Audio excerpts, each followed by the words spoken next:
সকাল মানেই নতুন একটা শুরু। ঘুম ভাঙতেই যেন হাজারো চিন্তা মাথায় ঘুরপাক খায়। কিন্তু দিনের শুরুটা শান্তভাবে করতেই ভালোবাসি। এক কাপ গরম চা, একটু নিজের সঙ্গে সময় কাটানো। আসসালামু আলাইকুম। আমার নতুন একটা ডেইলি ব্লগ ভিডিওতে সবাইকে স্বাগতম। সকালের নাস্তা শেষ করে চলে এসেছি দুপুরে রান্না করতে। আজকে রান্না করব মিষ্টি কুমড়া ভাজি। এটা একটা স্পেশাল রান্না, আর তোমাদের ভাইয়ার সব থেকে পছন্দের একটা রান্না। তাই প্রায় সময় আমার বাসায় এটা রান্না করা হয়। এই রান্নার প্রসেসটা অনেকটা গরুর মাংস রান্নার প্রসেসের মতো। খেতে কিন্তু দুর্দান্ত লাগে। যদি ফুল রেসিপি চান অবশ্যই কমেন্ট করবেন। যাই হোক, রান্নাবান্না শেষ করে জোহরের নামাজ আদায় করে নিলাম। এই তো ফাইনাল লুকটা দেখতেই পারছেন কত সুন্দর হয়েছে। এর মাঝে হঠাৎ করে দেখি আমার আদা বাটা রসুন বাটা শেষ হয়ে গিয়েছে। তাই এর মাঝে সবগুলো ব্লেন্ডারে ব্লেন্ড করে নিচ্ছি। এখানে প্রথমে রসুনটা ব্লেন্ডারে ব্লেন্ড করে নিচ্ছি। আমি প্রায় সময় ৭ থেকে ১০ দিনের জন্য এভাবে আদা রসুন ব্লেন্ডারে ব্লেন্ড করে স্টোর করে রাখি। তাহলে আমার রান্না করতে বেশ সুবিধা হয়।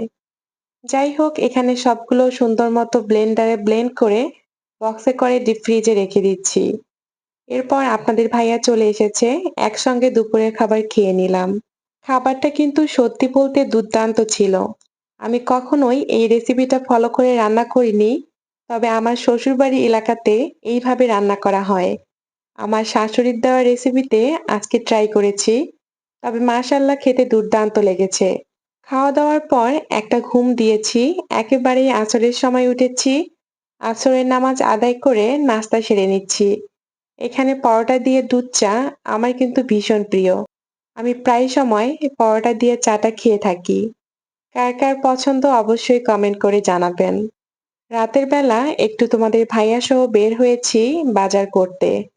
প্রথমে গিয়ে আম নেব, এজন্য আম দেখতেছিলাম। আর এই ফলগুলোর নাম কে বলতে পারবেন দেখি কমেন্ট করে কিন্তু অবশ্যই জানাবেন। এরপর কাঁচা বাজার কিছু নিলাম। আমি মেনলি ২-৩ দিনের কাঁচা বাজারটা জাস্ট এনে রাখি। যাই হোক, বাজার থেকে এসে আম খেয়ে নিলাম। এরপর এশার নামাজ আদায় করে নিলাম।